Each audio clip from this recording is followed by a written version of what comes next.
Welcome to another edition of the Willy Bragg Show. I am your host, Willy Bragg, and today is Saturday, April 1st, April Fools.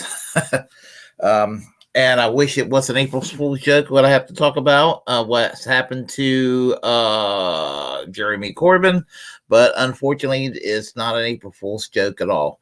But let me start off by saying this.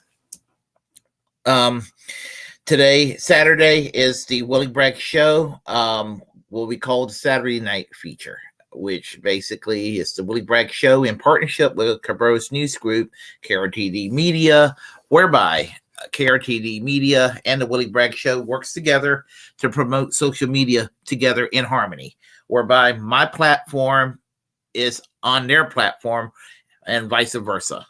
So, in other words, go ahead and hit the like button on KRTD Media or on my channel here on YouTube, and hit the subscribe button, hit the notification bell. Or if you're watching on Twitch, follow us on Twitch. If you're watching on Twitter or Facebook, follow on Twitch or on Facebook. In other words, wherever platform you happen to be watching us on, follow, subscribe, do what you got to do. And that way, you're supporting independent media, because corporate media has absolutely nothing at all to offer us. And let me also add that KRTD Media at this point is monetized. And so we have super chat. So anything you can offer in terms of of donations will help with the network, and it helps with the day-to-day runnings of the operations, and helps promote independent media. So I just want to go state that, and I will state that roughly every 15 minutes. Just like sprinkling like salt and pepper, kind of, Anyway, so anyway, I hope each and every one of you are doing well today, and also, I talked about it on my regular channel the other day, and I'm going to discuss it right now. But since it is April's Fool, we should start the show with a little bit of levity. That means karaoke. And so I think that's how we should start it off. And since the topic is British, what I'm going to do is I'm going to go and do a little bit of karaoke of Willy Bragg, because Willy Bragg, it fits into tonight's discussion. So let me get the Willy Bragg. Hold on one second. Right there we go. Right there.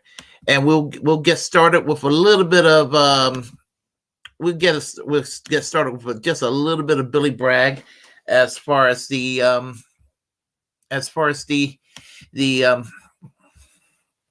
music goes for karaoke.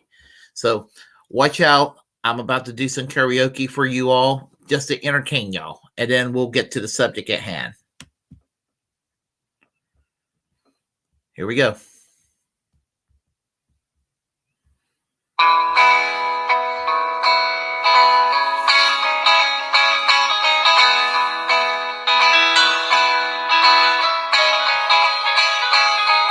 It may have been Camelot for Jack and Jacqueline, but on the shake of our highway, filling up with gasoline, Fidel Castro's brother spies a rich lady who's crying over luxury disappointment, so he walks over. He's trying to sympathize with her, but thinks he should have warned her that the third world is just around the corner.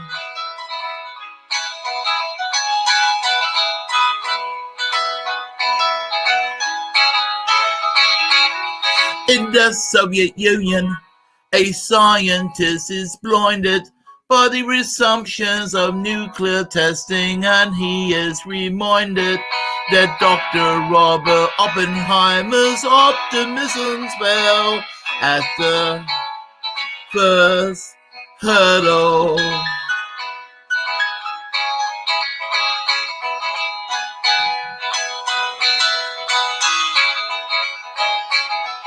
in the Chiefs Pavilion, and the only noise I hear is the sound of people stacking chairs and mopping up spilt beer, and someone's asking questions and basking in the light of the 15 pain-filled minutes of fancy Reuters.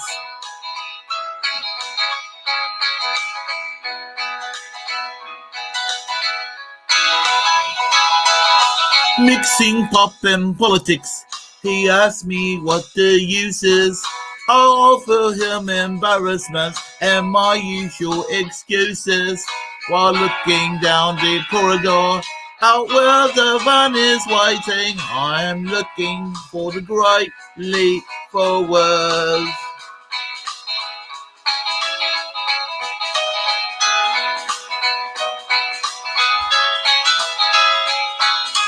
Jumbo cells are organized and the pamphlets have been posted. Even after closing times, there's still parties to be hosted. You can be active with the activists or sleep with the sleepers while you're waiting for the great leap forward. One leap forward, two leaps back. Will politics get me in the sack? Waiting for the great leap forward. Here comes the future, and you can run from it. It's got a blacklist, and I want to be on and waiting for the great leap forward. It's a mighty long ways down rock and roll from the tops of the pop stars on the go, waiting for the great leap forward. If no one seems to understand, start your revolution, cut out the middleman, waiting for the great leap forward. In a perfect world, we'll sing all the tune, but this reality gives me some room, waiting for the great leap forward. So join the struggle while you made the revolution just a t-shirt away, waiting for the great leap forward. Waiting for the great leap forward. Waiting for the great leap forward. Waiting for the great leap forward. Really, that's Scotty. Waiting for the great leap forward. Waiting for the great leap forward. Waiting for the great leap forward. Waiting for the great leap forward. Waiting for the great leap forward. Waiting for the great leap forward. Okay. You got a chance to hear me do a little bit of karaoke, and I know that's very scary for y'all, but that was my chance to put a little bit of levity into this program tonight. So forgive me for those that were really cranking on the karaoke that I was doing. So anyway, let's get started with the serious matter at hand. So happy April Fool to my singing, by the way. So Jeremy Corbyn. Jeremy Corbyn is, well, everybody in the UK and I would say everybody on the left, pretty much around the world, would know who Jeremy Corbyn is. But in America, maybe except for political junkies, most people probably are not as familiar with Jeremy Corbyn. But Jeremy Corbyn is presently a British Labour MP serving in the Islington North Constituency in the UK. Islington North is just, judging by the map, it seems to be like a little borough area, either in London or just outside of London, something like that, if my memory serves me correctly. And he's been serving there since the year 1983. And Jeremy Corbyn is what you would call the real deal within the British Labour Party today. He is an old line socialist from back when the Labour Party was very much socialists. They walked away from their socialism quite a while back. Started to take a serious walk away after the 1983 defeat for Labor. Well, I mean, they were in opposition, but they suffered a humiliating electoral defeat in 1983. What was the press called the longest suicide note in history. Under the leadership of Michael Foot. Michael Foot was the leader of the Labour Party when James Callaghan stepped down as the leader in 1980 was when Foot took over the leadership of the Labour Party. Anyway, the Labour Party had a very radical manifesto to renationalize all the industries that were privatized under Thatcher, because she went to a very serious period of privatization and union busting and that sort of thing. What would make the kind of deforms, shall I say, to the economy, neoliberal measures, and that would make Ronald Reagan in the United States look like Bernie Sanders in his most radical days. That's how far to the right she was. So anyway, and Reagan and Thatcher did get along, by the way. It was a marriage made in hell.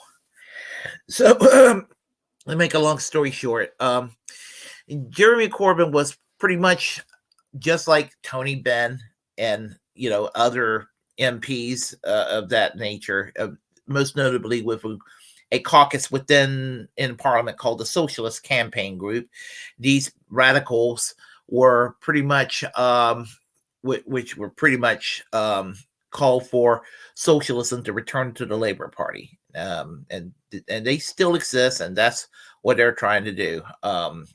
And anyway, the point I'm trying to make is Jeremy Corbyn is the public face of socialism, just as Ken Livingstone, when he was the mayor of London, was also that public face.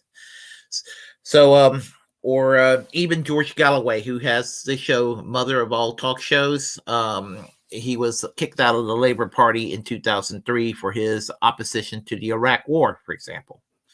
The party was divided at that time, and that's where I first heard of Jeremy Corbyn. I was hearing that he came to the United States to do some anti-war speeches, and I was like, oh, this is interesting. So I did a little bit of research on Jeremy Corbyn, and I was like, I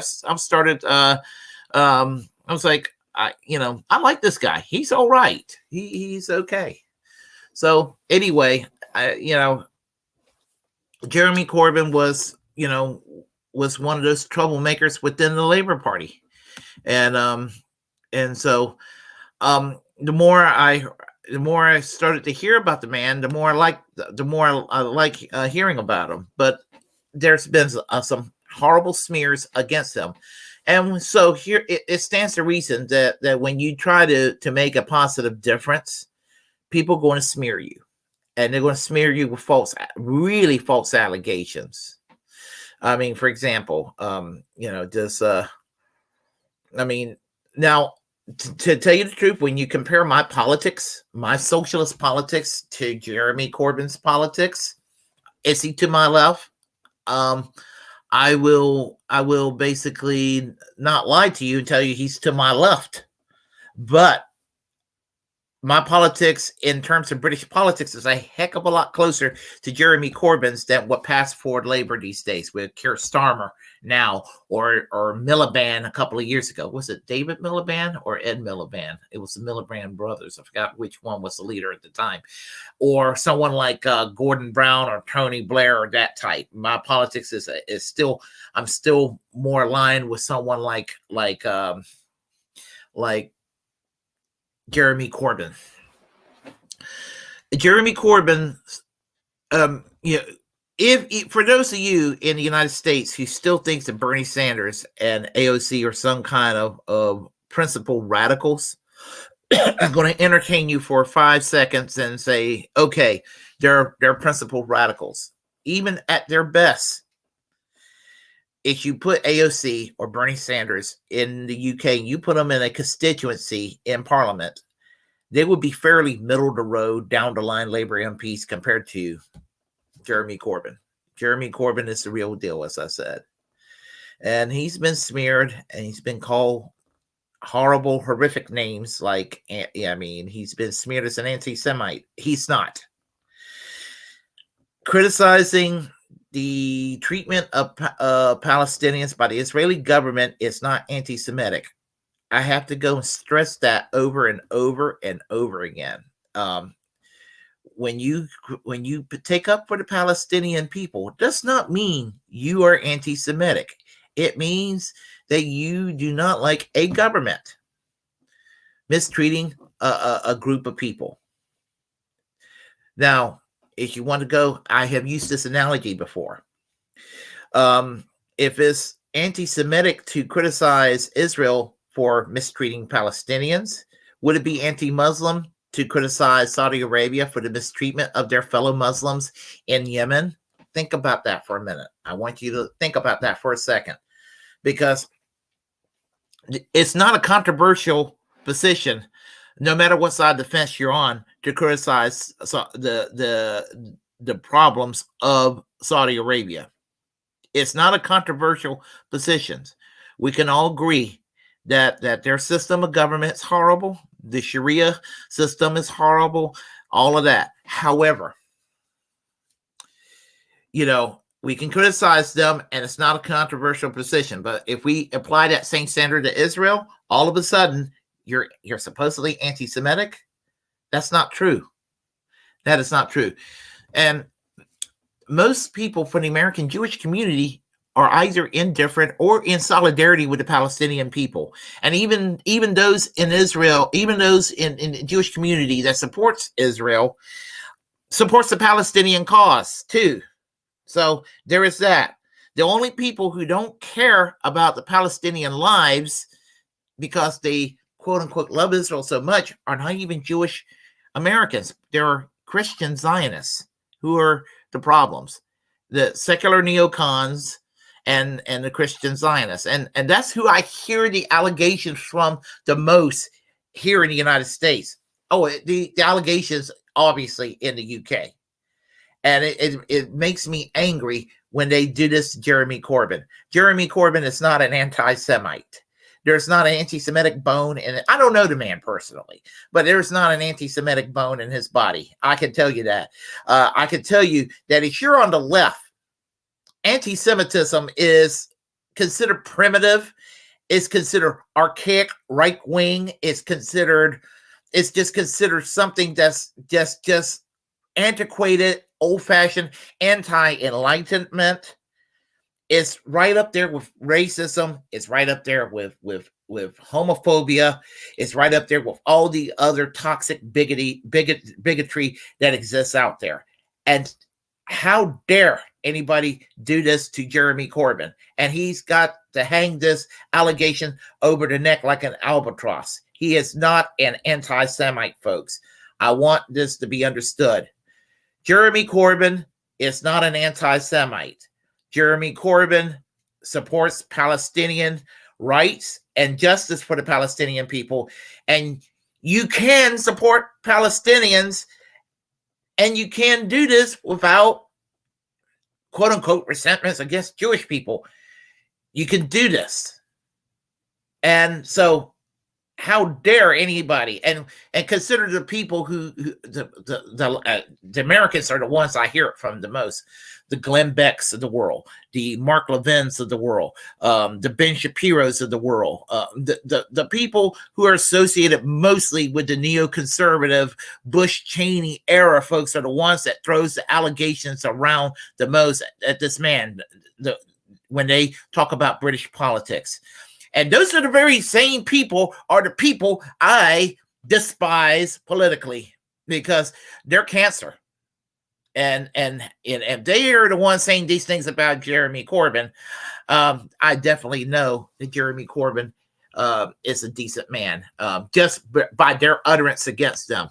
I know that their accusations are lies. So there is that. But one area that one thing about Jeremy Corbyn that also impresses me a very great deal is the fact that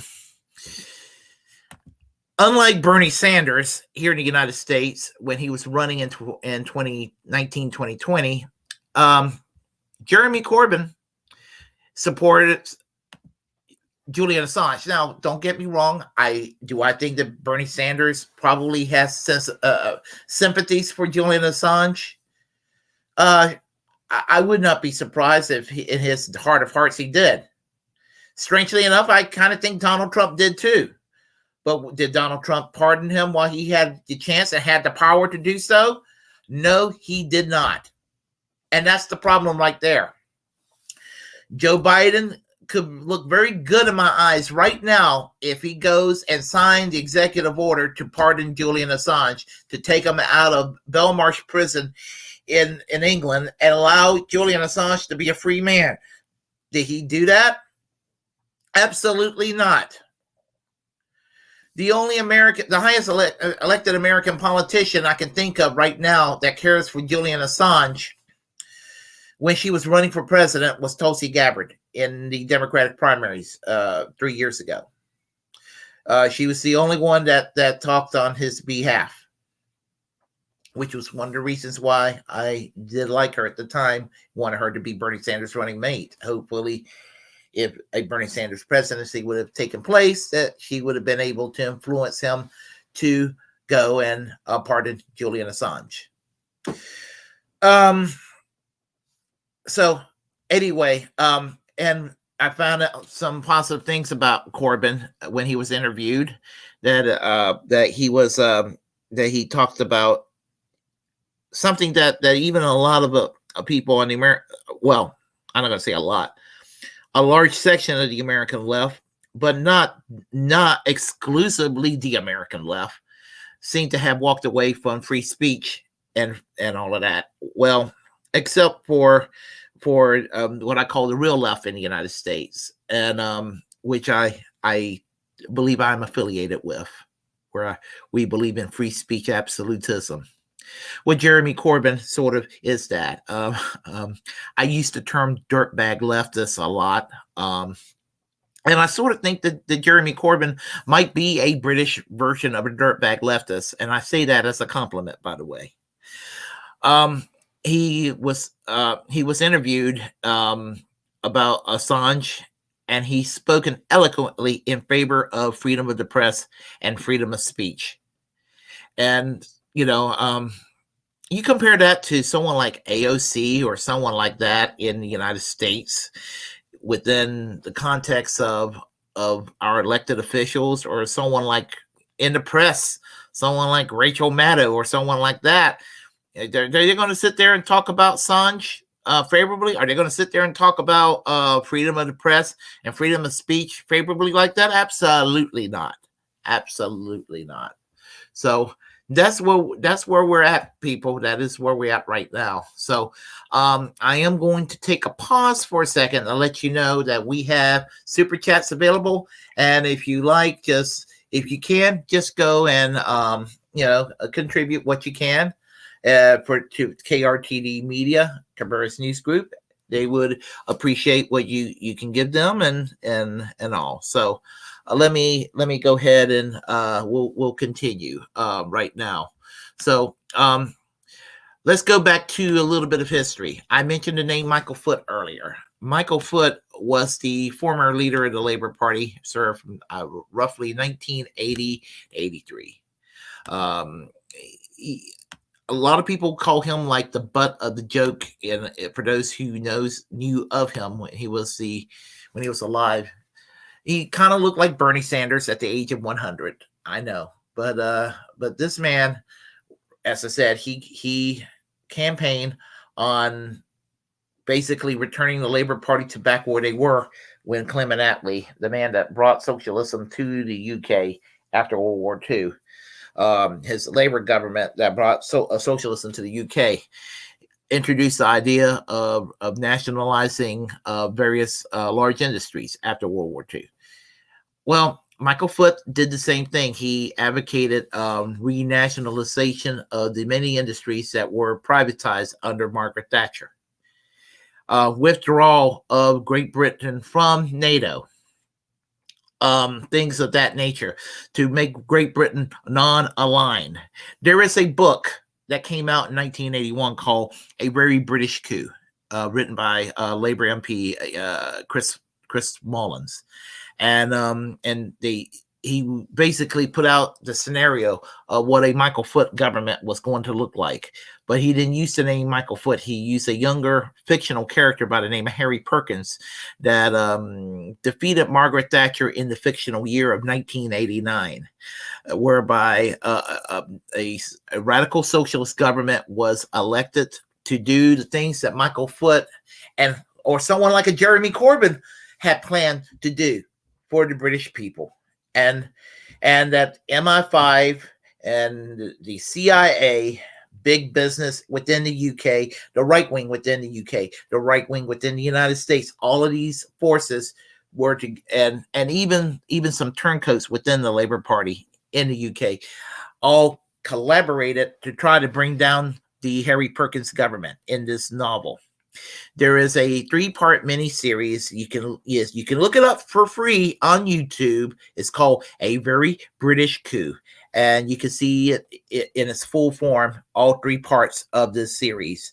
And it was shown on PBS in the early 90s on Masterpiece Theater.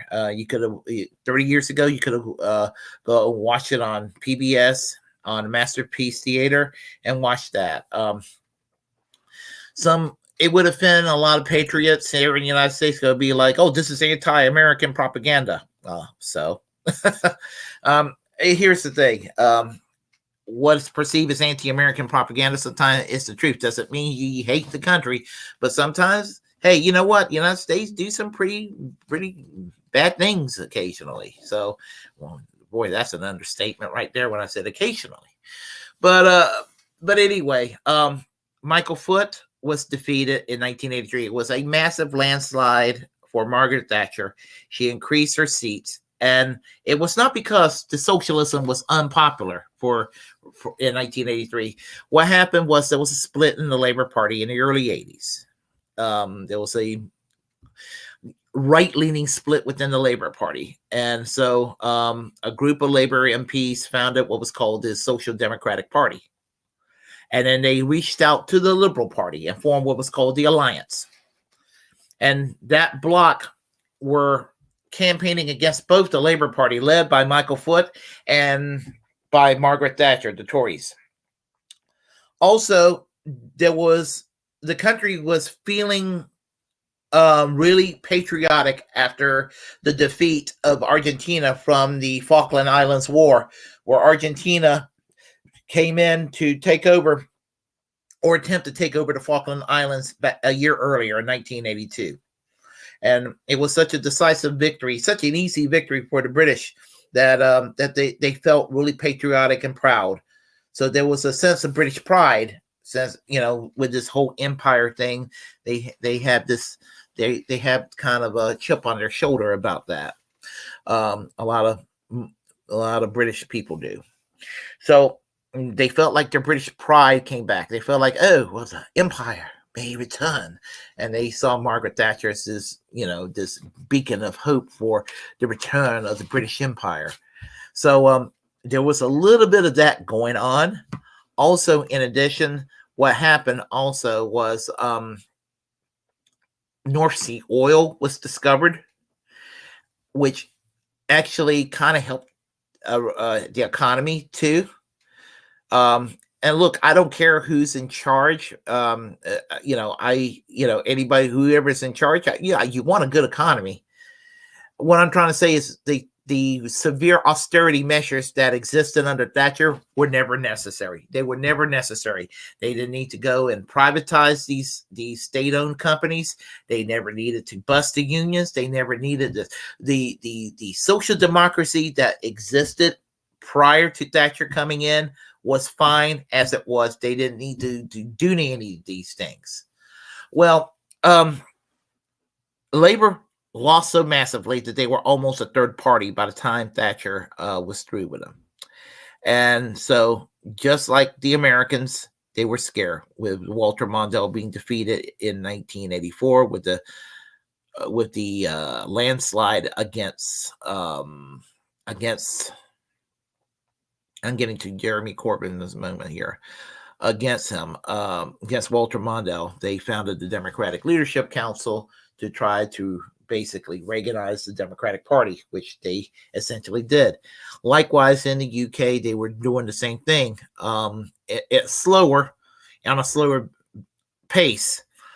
But Michael Foot stepped down and Neil Kinnock took over the leadership of the party. But the party popped back in, not necessarily governing, but came back in 1987 and 1992 as healthy opposition party. So they were able to give Margaret Thatcher a headache around 1987. 1990, the poll tax revolt took place. It brought down Thatcher. John Major came in. He didn't have charisma, what have you. He did get to win a term in 1992, but was very razor thin. A majority he had. And then Tony Blair, unfortunately, Tony Blair took over the leadership of the Labour Party and took it into that Bill Clinton direction. In the United States, we call it the New Democrats. Not to be confused with New Democrats in Canada. New Democrats in Canada are a good thing. The New Democratic Party. That's the New Democratic Party that used to be called the Cooperative Commonwealth Federation. So to be a New Democrat in Canada is a good thing. To be a New Democrat in the United States is the pits, because to be a New Democrat in the United States means you're conceding that Reagan was right, which Reagan was always wrong. Well, New Labour in the UK kind of conceded that Thatcher was correct, and Thatcher was always wrong. So anyway, what happened was what happened was that you had a new consensus, just as Bill Clinton adopted what was called a Reagan consensus, and we are still living under that Reagan consensus today. Unfortunately, very unfortunate, but we do live under that Reagan consensus today in the United States. The Overton window slightly further left, so the consensus is not as toxically right as it is here in the United States, but still just the same. It is still not healthy, and so Britain still has that Blair Thatcher consensus right now, and unfortunately, it's going to be a long time before they can shake that failure off. People say socialism is a failure. Socialism was never a failure. Capitalism is a failure, and because capitalism provides so much inequity and misery to the people.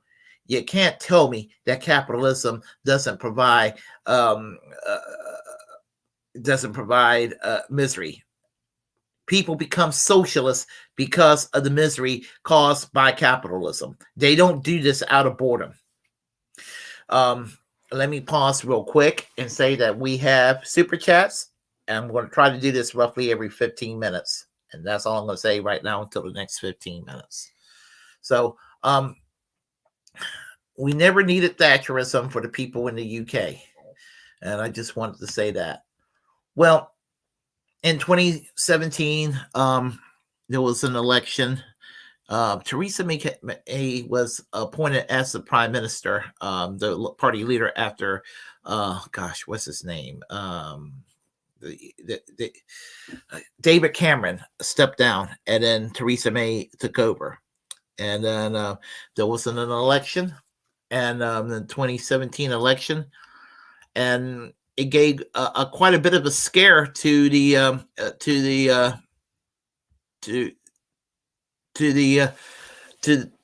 those who were not on the left, because the Labour Party under Jeremy Corbyn were in a position where they almost could have a coalition. Where they could actually take power if the Tories would not be able to form a coalition government. So Theresa May had to go and make some deals with some of the smaller parties. Now, this is where I've talked about some of the smear tactics by some on the right, and I can't find the video clip, but I vouch for you. He said this, and I'm talking about Mark Levin. And Mark Levin, who is an American right-wing talk show host, a neoconservative piece of crap. I hate the fact that I can't cuss when a channel's monetized, but it suffice to say, Mark Levin basically said that that he was glad that Theresa May was able to reach out to the Democratic Unionist Party of Northern Ireland to form a coalition government. Now, he claims that Jeremy Corbyn is this raging, evil anti-Semite. I want to make it clear that since it came out of Mark Levin's mouth, that makes it a lie in itself. Just the fact that it came out of Mark Levin's mouth. But Mark Levin was happy to stop Jeremy Corbyn that Theresa May had to reach out to the Democratic Unionist Party of Northern Ireland. Now, anti-Semitism is an evil, but so is anti-Catholicism, so is homophobia. Now, I do not think that Theresa May is anti-Semitic. I do not think she's anti-Catholic. I do not think she's homophobic. But she reached out to the Democratic Unionist Party in Northern Ireland. Do y'all know what the Democratic Unionist Party is in Northern Ireland? It was a political party founded by Reverend Ian Paisley, who is a former Presbyterian minister that split off to form his own independent Presbyterian church. I think it's called the Free Church of Northern Ireland or something like that. The Free Presbyterian Church, something along those lines. He claims there's too much Catholic influence in the Presbyterian church. Can you believe that? Anyway, Ian Paisley claimed that. And Ian Paisley had a rabid hatred for the Roman Catholic Church. All the discrimination that went on in Northern Ireland against the Catholics. Ian Paisley, as well as the rest of the population in Northern Ireland, are all culturally and ethnically Irish. Some are Catholic, some are Protestant, but are otherwise culturally and ethnically Irish. And the Catholic population were considered as there was like almost an apartheid system of sorts against the Catholic majority in Northern Ireland. And of course, they're socially conservative as they could be. I'm talking about the Democratic Unionist Party. So she reaches out to them. Okay, so if Jeremy Corbyn, if it's true, and it is not true that Jeremy Corbyn is an anti-Semite, but we're going to go and say let's for 2 seconds, for the sake of argument, say if that's true, then is it any better that Theresa May, the Prime Minister of Britain, to keep her coalition government, to keep her government going, to keep her position as Prime Minister, to reach out to a political party that is anti-Catholic and anti-gay? Because to be anti-Catholic and to be anti-gay is as evil as being anti-Semitic.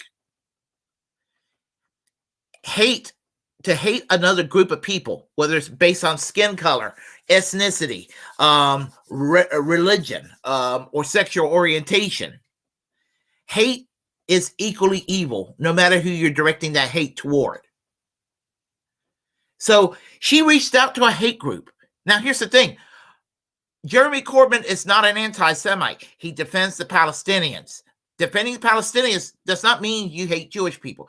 Defending Palestinians means that you do not want the Israelis to go and mistreat the Palestinian population. It does not mean that you want the state of Israel to disappear or what have you. And even those that do want that on the left, what they want is maybe a state where everybody, Palestinians and Jewish people and whatever, live in a democratic secular state that's a successor where everybody's rights are protected. That's what that would mean. Doesn't mean it does not mean that that Jeremy Corbyn thought that Hitler had the right idea. Not even close. If anything, the Democratic Unionist Party in Northern Ireland is probably close to what Hitler would want it, anything else. Because where there's anti-Catholicism and homophobia, you can bet your beetle boots that there's probably some anti-Semitism behind the scenes there.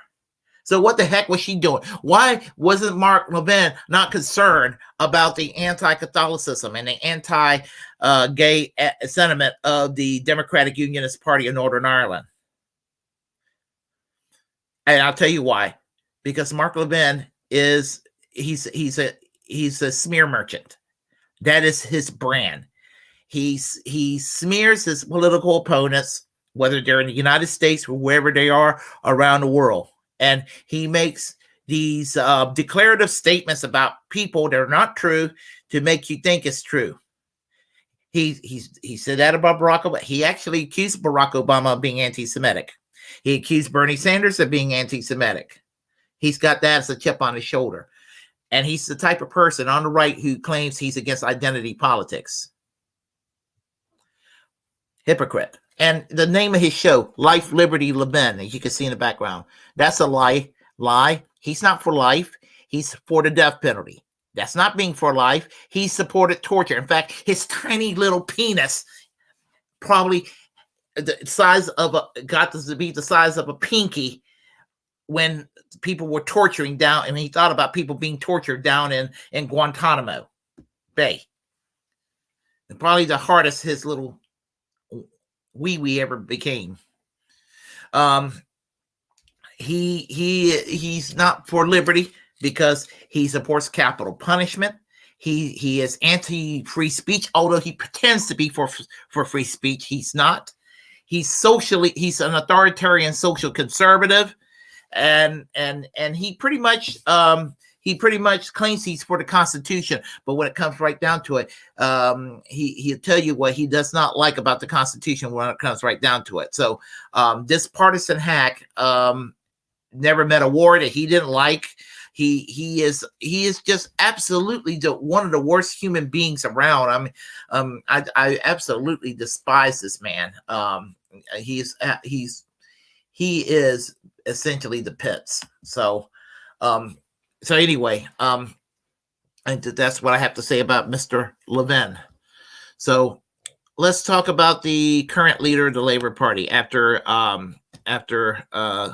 the 2020, I believe it was 2020. Yeah. The election with Boris Johnson. Boris Johnson won. And here's the thing about what happened. The significance of Jeremy Corbyn doing well in that election, whereby she had to reach out to the Democratic Unionist Party. This is tied in with Brexit because in a way, even though Britain is not officially with Brexit, they kind of found a way to be not with Brexit by name, but in all intents and purposes, they still are tied in with the EU. And he found a clever way to do this. He bribed the British populace, saying that we'll probably keep the arrangements with the EU, but he said, I will end this austerity measures. And he pumped more money into the NHS, pumped more money into the welfare state, and he took the Tory party back into a direction that seemed more like Ed Heath and more like Harold Macmillan than it did of Margaret Thatcher. In other words, he kind of moved away from the Thatcher model. A man that was supposed to be considered a Donald Trump of the UK ended up being not so right wing. Now, don't get me wrong, I would have still gladly voted for Jeremy Corbyn, or Labour in my constituency to put a stop to the Tories. But as far as his governing, not bad. I mean, I do commend Boris Johnson, and he said one little thing during the COVID crisis that kind of changed my opinion of him for the better. When he had COVID, he thanked the NHS. And I want conservatives in the United States to hear this, that the Boris Johnson thanked the National Health Service for saving his life, because the National Health Service, he said, is a national treasure for the British people. He called the National Health Service a national treasure. And we can't even get a public option here in the United States, let alone Medicare for all. And Medicare for all is not socialized medicine, by the way. I mean, it's better than what we have currently. And we'll, but if we had Medicare for all, it would be just basically like Canada. Canada has Medicare for all. So, yeah, he praised the NHS. Now, they went through after when he stepped down. Liz Truss became the prime minister. She was a return of Thatcher, but she was a short-lived government. Her government was short-lived. I believe it was like 45 days or something like that, really short. And then Rishi Sunak became the new prime minister, and he's more where I said Boris Johnson. People thought of him as Britain's Donald Trump, which he really wasn't. Rishi Sunak, he's even though he's a Tory, he's more like Britain's Beto O'Rourke, or Britain's Justin Trudeau, or more like Britain's Barack Obama, all rolled into one. And the new leader of the Labour Party is Keir Starmer. And so, if what I'm hearing, it's looking like that Keir Starmer may become the next prime minister, because the banking crisis that's in the UK and the economy is in shambles right now. It is Tory mismanagement. Usually Tories do what they call boom or bust, and offer nothing but instability in the economy for against the British people. So it is 9:58 right now. So I'm doing this every 15 minutes, folks. We have super chats, so anything that you can donate, it would be very helpful to KRTD Media. And I just wanted to gently mention that once again. So anyway, so with regard to the next election, Jeremy Corbyn had his candidacy for the Labour Party in the Islington North Constituency taken away from him. And that's the problem right there. And so what I'm going to do is I'm going to play this is from the Jimmy Dore Show. I'm going to play a little bit from the Jimmy Dore Show, and I'm going to comment on it. So hold tight, and we will do that, just that. All right. You heard me flap my gums for a while. So here we go. So Jeremy Corbyn, they said, was the Bernie Sanders of England, except he's the... Oh, I'm... Like Bernie Sanders. He doesn't tuck his tail and prop up the establishment. He stands strong, which is why they keep trying to get rid of him. And so now they're not even going to... I'm sorry about that. Let me start over again. Here we go. So Jeremy Corbyn, they said, was the Bernie Sanders of England, except he's the real deal. He's not a bullshitter like Bernie Sanders. He doesn't tuck his tail and prop up the establishment. He stands strong, which is why they keep trying to get rid of him. And so now they're not even going to let him run in his own party anymore. Former UK Labour leader Jeremy Corbyn is expected to seek re-election as an independent next year after current leader Keir Starmer and his establishment allies on Tuesday made good on their pledge to formally block the leftist member of parliament from running under the party's banner. So these are the neoliberals and the neocons. These are the people in bed with the corporations, and they want to screw Jeremy Corbyn because he stands up for workers and the regular people. And so these are the people who represent the elites and the neoliberals, and they want to crush the workers, and they want to crush him because he stands up for them, and he also tells the truth about Israel. After Starmer publicly declared last month that Jeremy Corbyn will not stand as a Labour candidate at the next general election, the party's National Executive Committee voted 22-12 on Starmer's motion to not endorse Corbyn's candidacy. The Times reported that Corbyn's allies say that the MP member of parliament, has already decided to run as an independent, with one source telling the London newspaper it's become personal. There will be an announcement by the end of the week. Our message is clear. We are not going anywhere. Neither is our determination to stand up for a better world.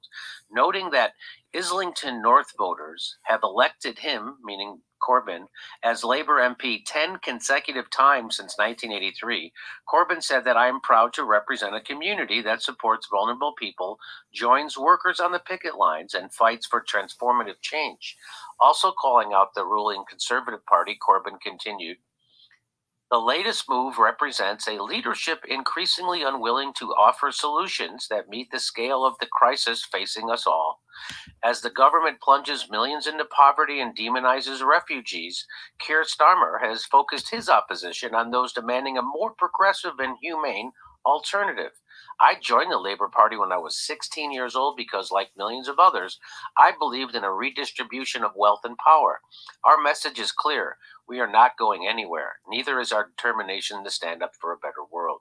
I wish RFK Jr. would say stuff like that. Some other MPs, constituents, journalists, and leftists from around the world have since Monday blasted Starmer's disgraceful move and expressed solidarity with Corbyn. Greek leftist MP Yanis Varoufakis warned that Starmer's Labour Party is close to the point of no return. Blocking Jeremy Corbyn from standing as a Labour candidate is an affront to decency and a declaration of civil war within a party about to metamorphose from a broad church to a toxic set. Critics have highlighted that in February 2020, Starmer said the selections for Labour candidates need to be more democratic. Haha. And we should end NEC impositions on candidates. Isn't that ironic? Local party members should select their candidates for every election. Starmer didn't have the guts to let members of Islington North have their say on who should be their Labour candidate because he knew Corbyn would get reselected. Time and time again, Starmer has shown himself to be a duplicitous liar that doesn't care about democracy. Shameful. And there it is. That's from February 4th, 2020. That's him saying the exact opposite of what he's doing now. And same, Biden and Sanders, once rivals, are now partners in power. Oh, he moved them to the left. So they move Bernie Sanders to the right. They get him funding war. They get him fighting, letting them break union strikes for railroad workers. They get him to do all mandates for experimental medical treatments. All kinds of crazy shit. Lockdowns. He goes along with everything. You put a bad apple in a barrel, the other apples pull it to being good. Yeah. So, man, remember when we used to think Bernie Sanders was the Jeremy Corbyn? Boy, what a fake Bernie Sanders is. Did you think that? I always thought he was weak. I thought when he said, and we're going to Philadelphia, we're going to take this to the convention. I was like, he's a badass. I was wrong. I was wrong. He was just there to make sure that nobody ever ran against the Democrats. That's what he's there for, to make sure you don't challenge the establishment. That's what Bernie Sanders is there for. That's what he's doing to this day. I wonder what the deal is worked out. I still the deal is we won't treat you like Ralph Nader. That's the deal. Oh. That's the deal. That's it. That's all they have to do. What does the squad get out of not opposing Nancy Pelosi? They didn't even get a committee assignments. They lost their committee assignments. They get nothing. Dress. They just don't want to have the press go after them. Yeah. They want to get invited to the Met Galas. They want to get book deals. It's all that stuff. They want to be friends with the establishment. And so does Bernie. No matter what shit Bernie says, he wants to be friends with the establishment. Yeah. And he is not willing to stand up for you and risk the wrath of the establishment. He will never stand up for you if it means taking the wrath of the establishment, which is why Bernie Sanders is ineffective and doesn't stand up for you ever. In fact, what he does is herd progressives back into a pro-war, anti-worker party. Yeah, none of them. I mean, it was funny. Even like when Trump, all the January 6th stuff that came, you hear Trump pardoning anyone that went to jail that it turned out didn't do all the things they said, or certainly Julian Assange or Snow. Like, none of them are out. They're out for themselves first, and if there's time, they'll worry about. That's right.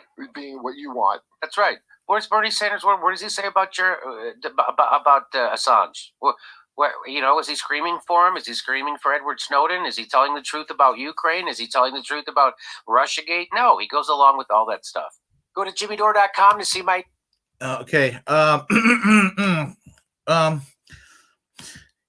lot of people will get angry with Jimmy Dore for saying these things about Bernie Sanders. And there was a time, not even that long ago, even though I've always liked Jimmy Dore, that I would be like, man, you're a little bit tough on Bernie sometimes. You're a little tough on AOC. But, you think about it hard enough, where's the lie in these things? So, and the thing about it is, where is the lie in these things?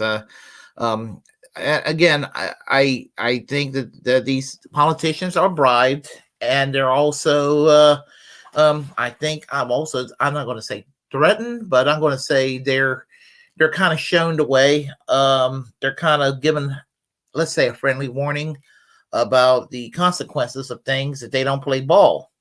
And so I think that I think that they have the best of intentions, all of these folks, this squad and Bernie, but I think that they got intimidated into not doing what they need to do, and just because of the big money there is in politics, and the two political parties are, in fact, at the end of the day, the two political parties are right wing. And it's structured that way. And if you call them out on it, you get to be called right wing. It's amazing how you get to be called right wing for calling out the right wing. But that's how it is. I said the term New Democrat in here a few minutes ago. Now, in Canada, New Democrat is not a quote unquote bad thing.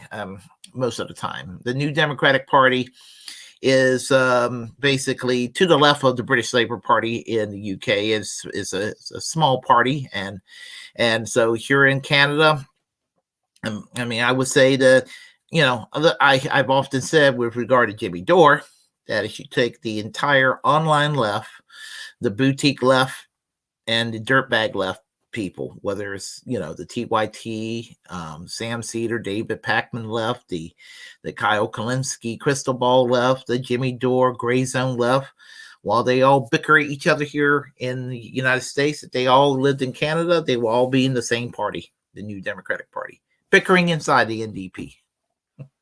But maybe not as much. But anyway,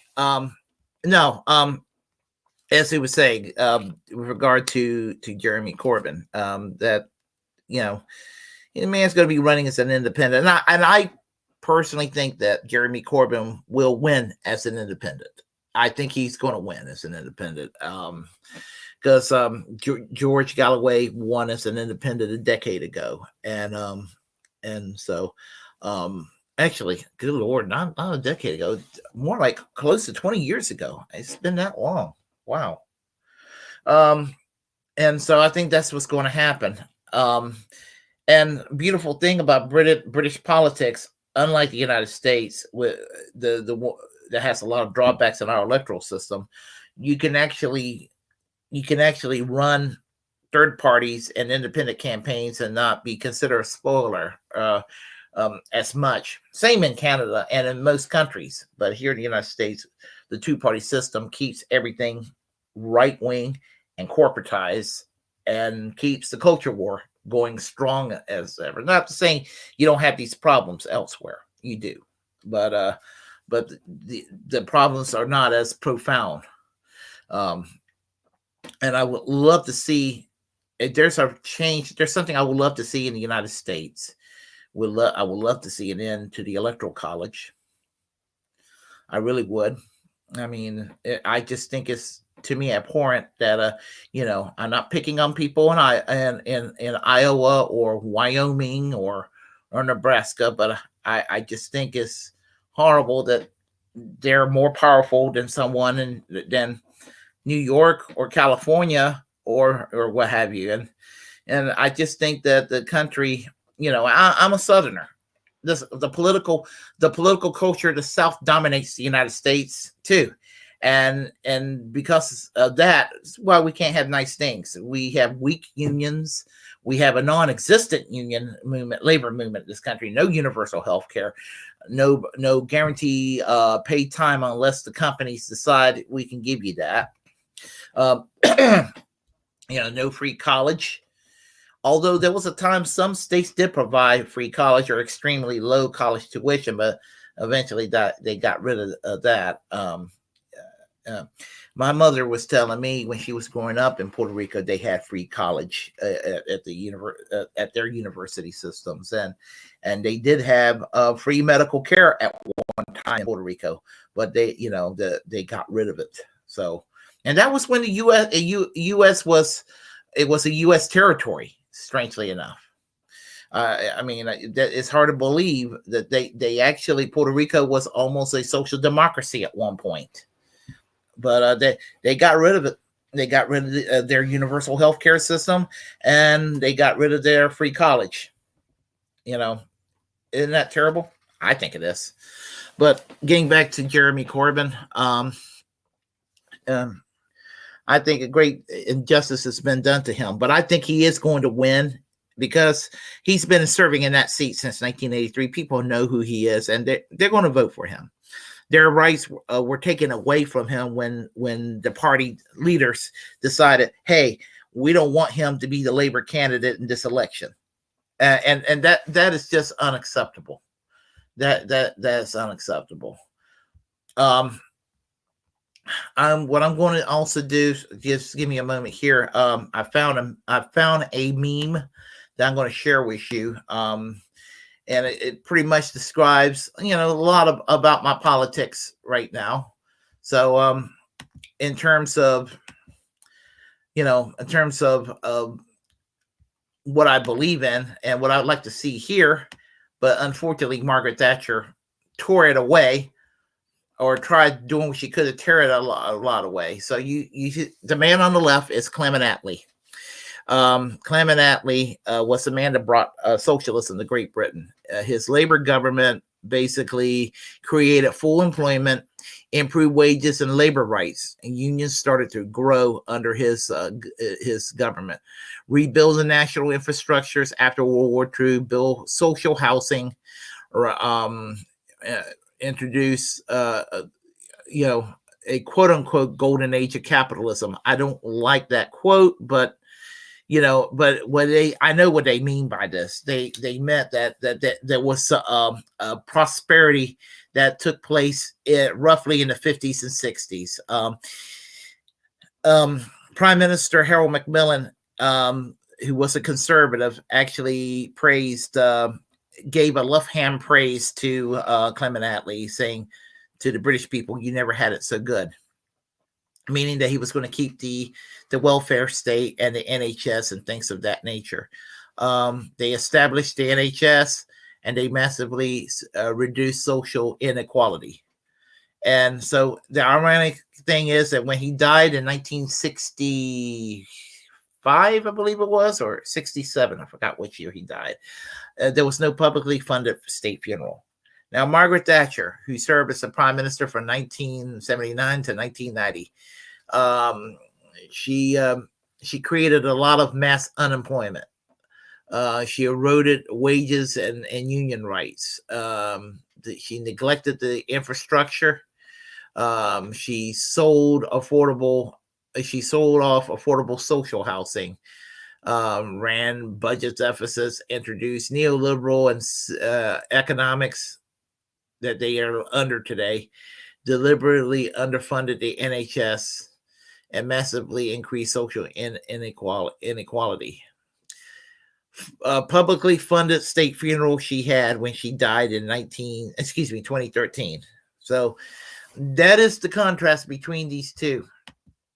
And so the irony of a lot of American conservatives, right-wing types that beat up on Margaret Thatcher is that they love, right-wing types that love Margaret Thatcher beat up on socialism, is that they will sit there and tell you how wonderful she was for going after those trade unions and going after those socialists.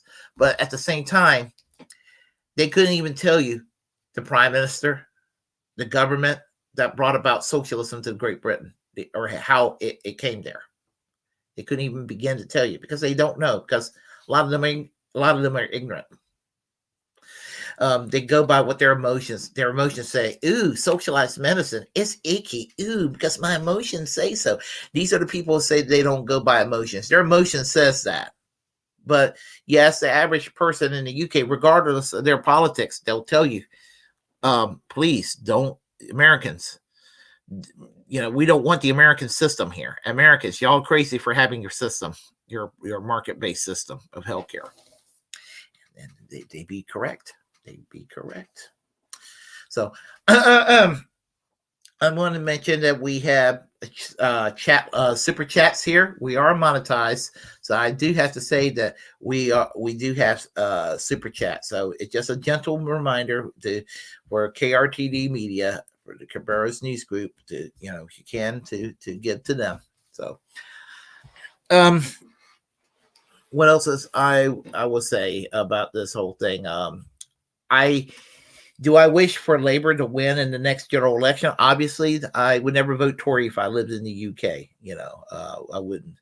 I used to say that I would join the Labour Party first thing I would do if I moved to the UK. I'm not so sure anymore, considering what they did to Jeremy Corbyn.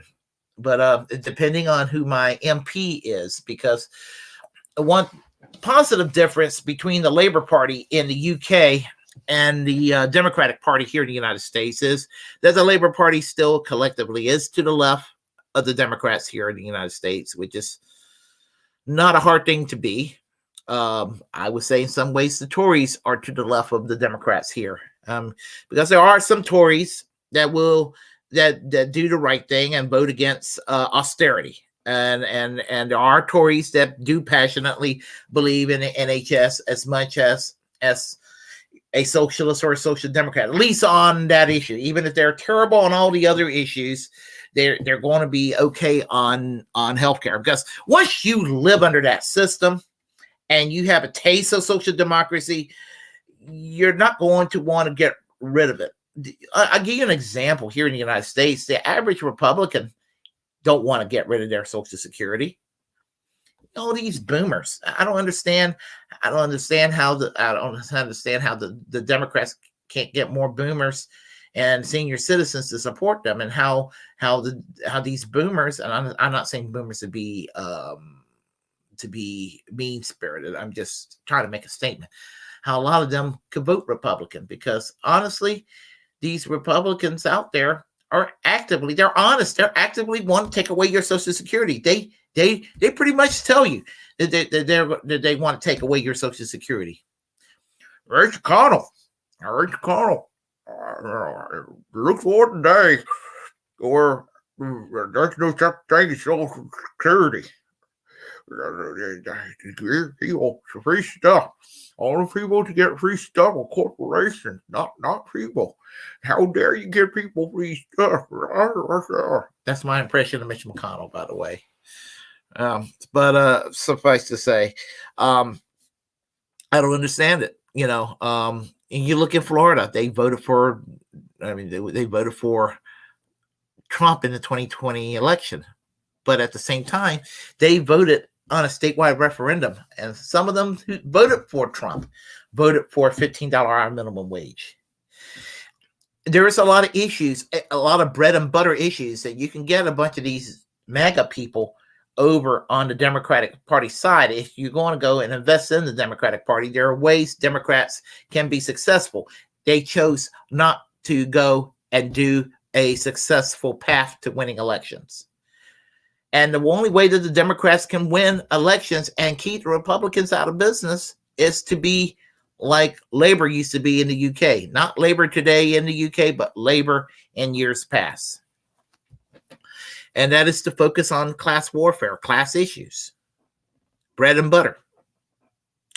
And when you argue for identity politics, you argue from a civil libertarian standpoint. Not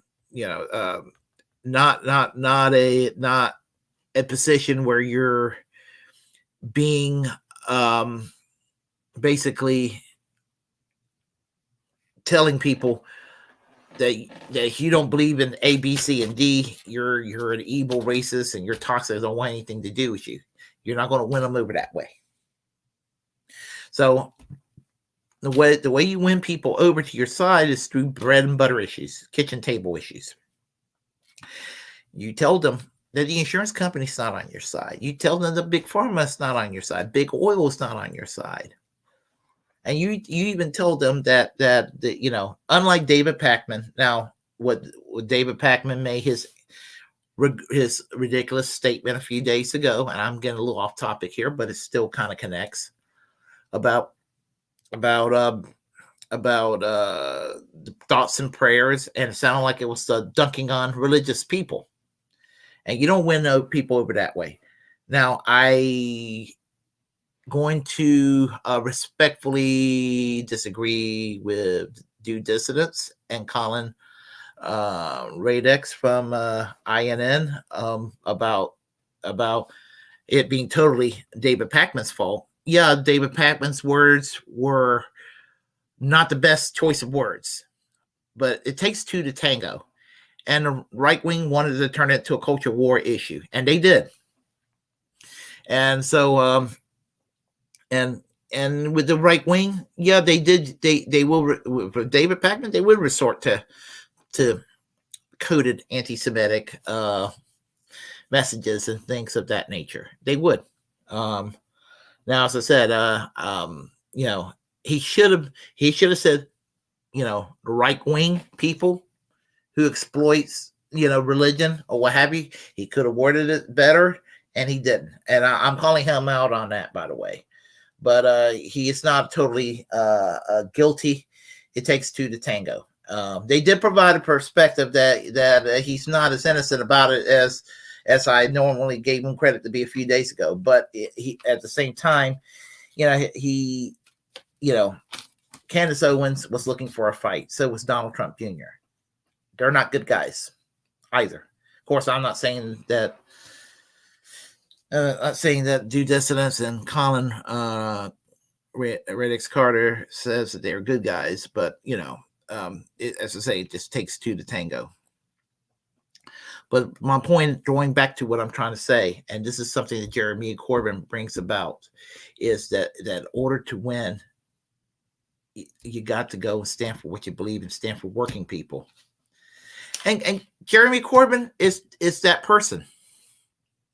He is that person, and so it's just right now what he's going through. I hope he wins in this next election. I really do. So I'm going to say this one more time, and I'm going to cut it a little bit short. Last since early February, I've had company here, and they're about to leave very soon, and I want to spend a little bit of time with them. My parents are here visiting from Puerto Rico, and because my mother had a series of strokes, so many strokes. She's going to be fine, but she had some MRIs that she had to have taken care of, and they do specialized work here that can't be done back home where she lives. So that's what she had to come here, and they did a little extended stay. So I need to spend a little bit of time with them because I work graveyard shift. So I'm going to be calling it short, but I will make an announcement that at midnight, do go to Extra Booyah to watch The Secret Show. And tonight is Warren, of course, who's a presidential candidate, and let's see, and Warren, I will be sure to tell her that in a short while. Jimmy Sutherland from KRTD Media, who co-hosts with Warren, and I believe tonight Jesse Jett will be also co-hosting with Warren and Jimmy. So always be sure to watch the Extra Booyah, The Secret Show on Monday. Excuse me, on Saturday, and Monday Extra Booyah always has guests. And so let's see here. So we'll start here on the what we call the chat lines, and then I'll make a couple more announcements, and then I'll call it a night and all that. So let's see. And this is before the show started. He says, "Let's go." Yeah, I was getting everything prepped up. Let's see. I had a late dinner too, so there was that. Let's see. You done wish to make weight trust? Oh, yeah, because I got started kind of early. See what's happened to Jay.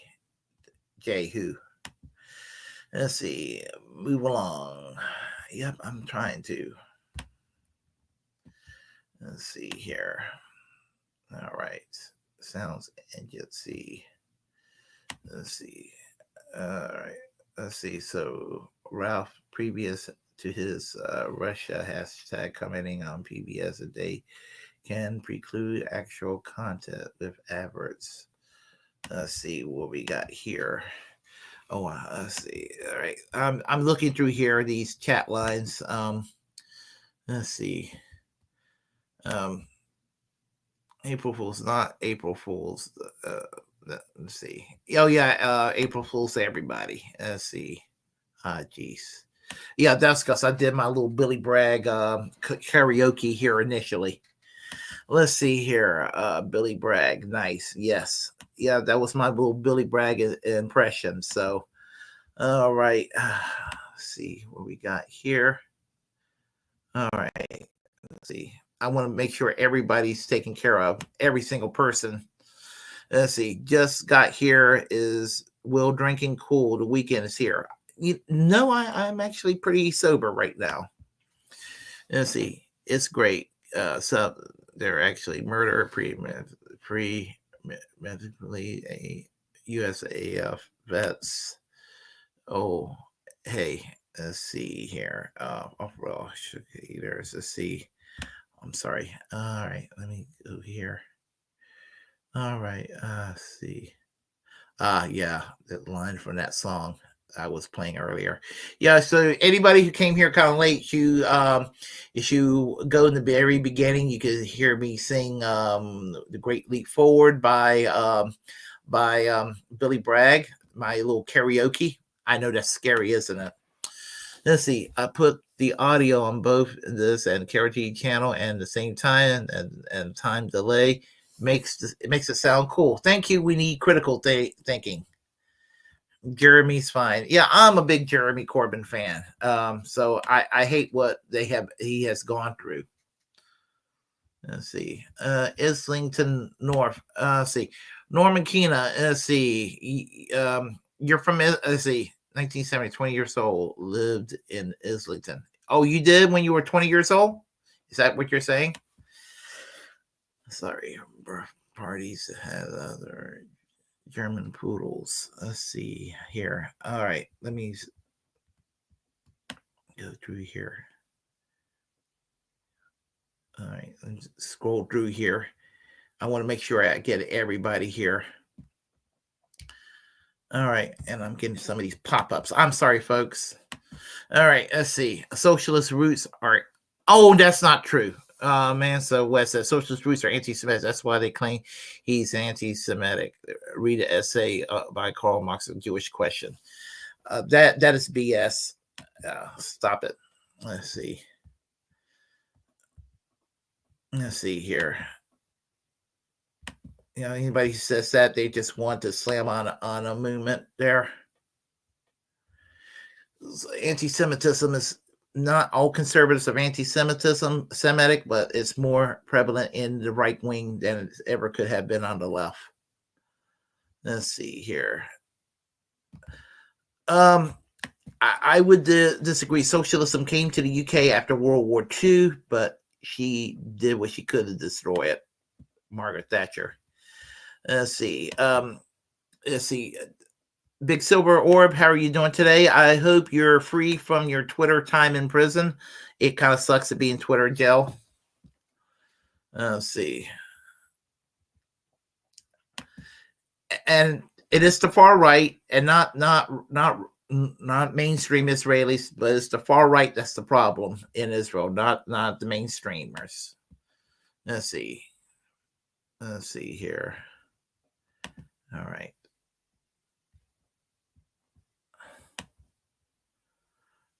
Let's see. I'm looking through here.